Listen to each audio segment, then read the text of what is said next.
Hey everybody, this is a special Monday night edition of Wonder Woman Says. I would have filmed it yesterday. I was kind of busy. Yesterday was quite the day. I've been running a whole lot. I did a 5K yesterday. Got a medal right over there. Yeah, finished in a little over 35 minutes. I actually surprised myself, to be honest. I didn't think I was going to be able to make it that fast. I thought it might have took me maybe an hour or something like that, but I made it through. That's all that matters, though. But while we here, got some new comics to review. Last week this came out, the Trial of the Amazons #1. There's a long, great story going on, started in the Nubia and the Amazons miniseries, which is about to wrap up real soon. I really like where this story's going. Anyone who's reading it I know they probably won't like it as well, but let's see what's been happening. I know we start out with Nubia and her Amazons talking with Hippolyta and a few of her Amazon sisters. They're talking about what's going on. Themyscira is about to be a contest coming up. Of course, we all remember how the last contest went way back in the day. That's another story for another day, though. Spoiler alert, they all got lemonade. Yeah. But anyway, here you see the Amazons preparing for the feast that's gonna come, because all of the main tribes are gonna be on the island at once. But of course, you know it's not gonna be a pleasant situation for everybody, not by any means. Of course, we see Nubia and Hippolyta conversing about what's going on. Then we see the embassy right here. Of course, the Bana McDowell, I think that's how they call the tribe. All I know is they're walking through the Stargate right now. Yeah. Of course, they're trying to come because they're supposed to be a part of the festivities that's going to happen. But of course, there's a lot of apprehension because they don't really want them there. Of course, there's an argument going on, but they come to an agreement that they're supposed to be there since they're all Amazons. They finally let them through. Then, see in the Coliseum, this is of course where they're going to have the contest later on in this series. Whenever they decide to do it, of course you see Nubia pretty much tell what's getting ready to happen. I gotta say, I love this artwork like crazy.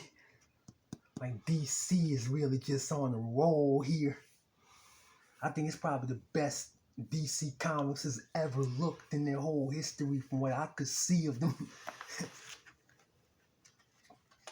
Of course, then here we see, of course, the Bana McDowell trial still kind of stirring up trouble, but of course, we all know this ain't gonna be a friendly occasion because after all, contest is coming up. But then, of course, we see Wonder Girl. We see Wonder Girl arrive on the scene. This is the new Wonder Girl, the Latina one.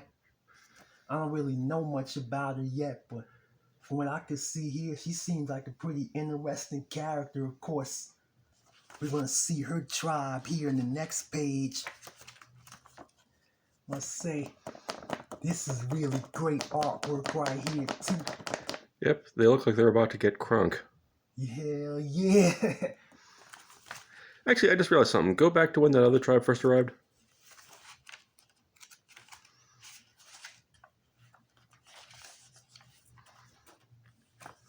This right here. Yeah, so we got a blonde, a redhead, and a sister. That's Josie and the Pussycats.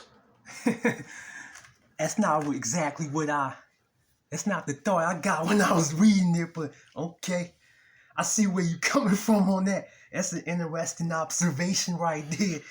I always knew they were evil. Of course, we all know who was on the cover. Of course, here comes Diana. Get to see Diana and Nubia converse a bit. Of course, Diana starts to talk about how she's never really around and all that, because we all know she's doing her thing out in man's world. But she had to show up for the contest. Of course, Diana goes out to meet with all the tribes. Of course, there's already a somewhat conflict between Diana and the Queen of the Bonner McDowell. I guess that's how you say it. I don't know. I must say, I really like how this story is going.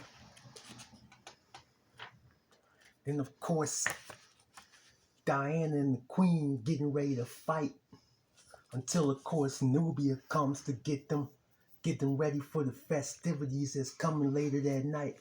Of course, we see that's unresolved still. Well, I would love to go some more about what happened in this book, but I really can't spoil what's going to happen in the end of this one. You just have to read this for yourself. Something really big happens on the last page of this book right here. So out of 10.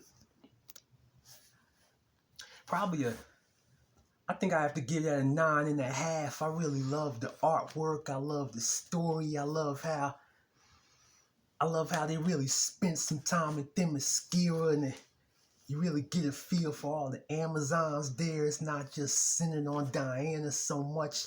Like, it really lives up to its title, the Trial of the Amazons, and you really get a feel for everybody there. So out of 16, to just mix it up.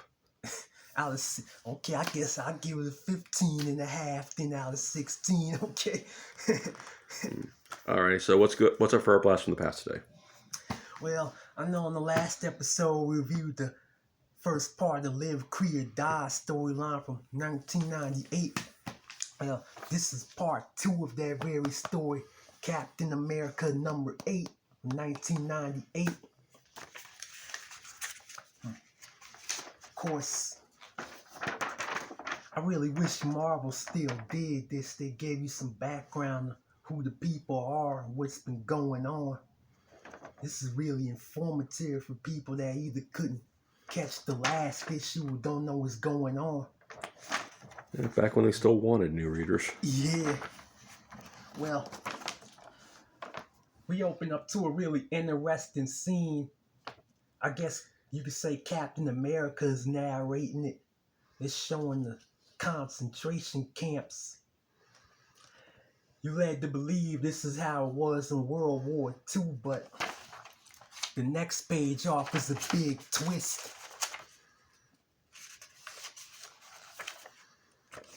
This wasn't in fact a World War II scene. This was happening in the present day. These people are being held against their will. And the people that are holding them, trying to pretty much turn them into slaves. Pretty much trying to strip their brain of the free will that they have and all that kind of stuff through experiments. Well, we see a pair of would-be thieves break into a store. They go in there to try to loot the place, try to steal from it. They have a plan to start a fire to cover the tracks, but lo and behold, Captain America arrives just in time to save the day. And he's got the US 1 shield. Yeah, I will admit, I like the other shield a lot better, but hey, just a small complaint. Also, you can tell this book is from the 90s. See how overblown they made Captain America look. I'm just amazed there's a credit card ad in a comic book.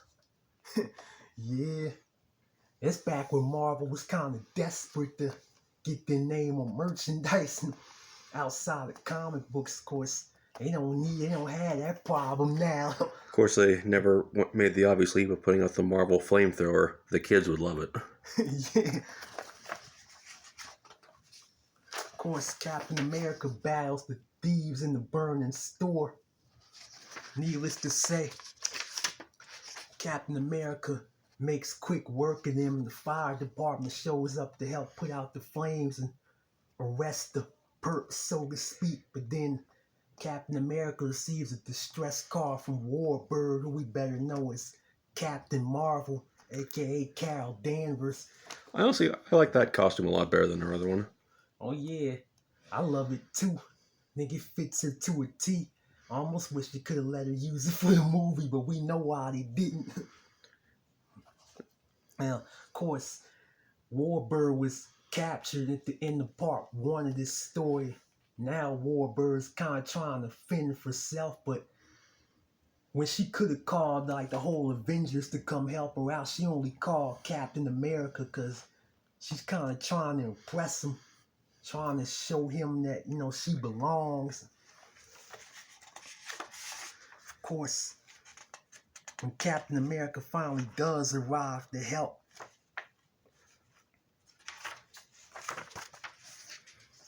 it kind of somewhat evens the odds. I like this right here. Now, that is one thing I miss about the 90s, the splash pages. Yeah, I'll give that to you.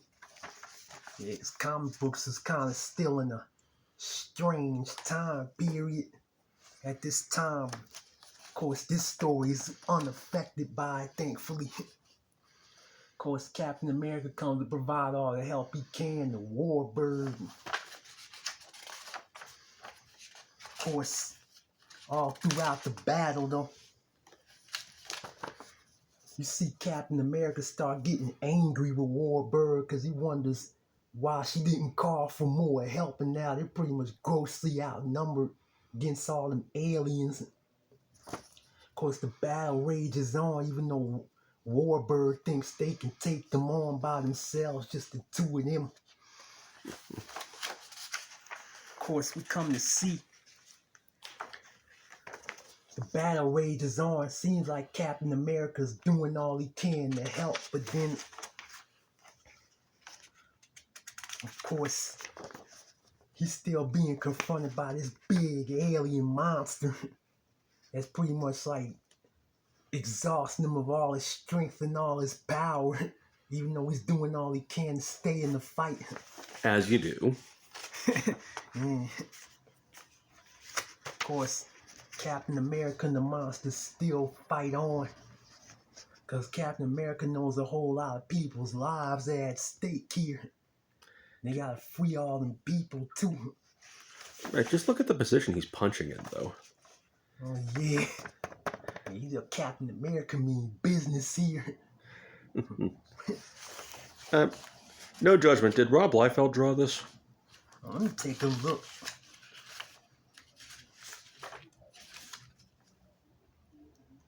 I don't see his name anywhere on it. Because that's definitely a very Liefeld-esque pose. Like, I know those of you who watch Top the Fourth Wall are familiar with that panel where Die Hard from Youngblood hits a guy with his crotch. And that's not supposed to be what's happening, but that's just how he's posed. It sounds almost like a mistake. Well, of course, as we see here, Captain America and Warbird have very conflicting interests. Captain America don't like how Warbird didn't call for more help, and he's pretty much blaming her for why the aliens getting ready to get away. But then we see Warbird doesn't want to help Captain America free the people. She'd rather go after the monsters instead by herself. Captain America, of course, tried to plead with Warbird, to stop trying to prove herself and, start being more of a team player. Of course, Warbird doesn't like that at all. She tries to go after the villains, much to her detriment. Of course, you see Warbird pretty much gets sucked into a trap as Captain America races to go free the people. And of course, while Captain America, he succeeds in freeing the people, now you gotta worry about how he's gonna go get Warbird. That's how they end this part of the great live, create, or die story. I must say, when I first heard about this story, I didn't really know what to expect, considering what year it came out in, because there was just that whole strange time period from 93 to 98. Comics just kind of got overblown, and the artwork started getting ridiculously over the top, and Marvel and DC just kind of seemed lost on what to do. And then there was also that strange time period. They both tried very terrible reboots. Of course, DC tried with Zero Hour, Marvel tried with Onslaught. Thought both of them were very misguided. But thankfully, this story was the exception to all that. I think, again, this is one of the best stories of the whole 90s that Marvel ever put out that decade. Okay, so out of 5. Definitely a 5, just like I gave part 1. All right, now out of 47. Then I guess a 47 then. Great story. All right, so I'm guessing we're going to be covering part 3 next week. Of course we are. That's going to be in Quicksilver, right? Yep. Because I was always curious when I see that in your pile, why the hell would such an important story be happening in Quicksilver? Well, of course, if we all remember, it was a time period where DC and Marvel both used to like to stretch stories out in all different titles of their books. Like, they used to do it with Batman a lot, Superman. They used to do it, hell, sometimes with Wonder Woman. Marvel used to do it with Spider-Man and so on. Of course, it ain't like that too much today, but back then, it wasn't uncommon at all for a story to, like, start in one character's book and then, like, switch over to another character's book and then switch into another character's book and so on. I will say it is real confusing in retrospect if you want to go look for the issues, but I'm glad I found out all the issues to this story. I really like how Carol Danvers is covered in this story as well. Okay, so I know that everyone likes your videos, but should they press that like button? Of course they should. They'll hit like, hit subscribe, and all that stuff. Comment even? They should comment. They should do all that stuff. Follow us. And if you like what you see, just definitely pound that like button. It helps us out. Matter of fact, it even helps you out as well because it makes it easier for you to find our videos. So it's a win-win for us all. And you're going to be somewhere next weekend, right? Actually, this weekend, the Galaxy Con, it's just right down the street from where we live right here. Rock on. Yeah, I can't wait. William Shatner's going to be there. One of the Power Rangers are going to be there. Billy! Yeah, a whole lot of people are going to be there. I will admit, I don't like how expensive them tickets were, but I'm going, so I can't complain too much. So if you see us, come say hi. Yes, sirree. All right, any final thoughts? Well, I guess all I can say is, I had a lot of fun filming this tonight. Hopefully you have a lot of fun watching it. I can't wait to be back here next week. Enjoy the rest of your night. Thank you for watching.